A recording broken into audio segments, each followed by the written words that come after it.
All right, y'all. So me and my friend was talking yesterday, and we were just talking about, like, how do you know when you're making, like, right decisions, good decisions as a man, decisions as a father, decisions as a partner.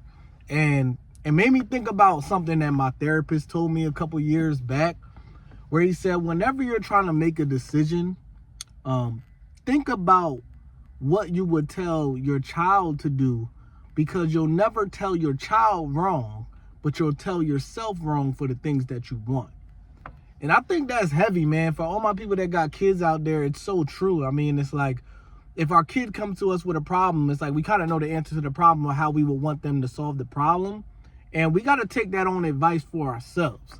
Because what tends to happen, I think we get selfish with our own wants and needs, and we don't really make the best decision overall. But for our kids, we always are going to make the most conscious, best decision. So I thought that was just an interesting thing that my therapist told me years ago. And I think, I try to live like that every day. Obviously, I'm human. I'm not always going to make the best decisions. But before I make a decision, I always sit and think, like, damn, what would I tell my sons to do? Like, if my son was in my exact same situation that I'm in right now, what would I tell them to do? Because 9 times out of 10, I'll tell them something better than I'll tell myself, That's in relationships, that's in, jobs, everything. I always think about, what would I tell my sons to do? And yeah, man, I just think that is a way that you can realize that you're making better decisions when you start to think about what you would tell your kids to do, and just apply it to yourself. Because as a parent, all we doing is leading by example, dog.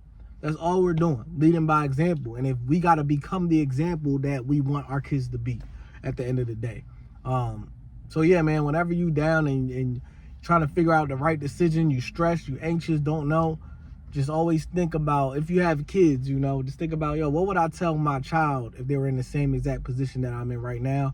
9 times out of 10, that's probably your best decision to make. Because again, you're not going to tell your kid wrong, but you will tell yourself wrong for the things you want. Till next time, I'm out.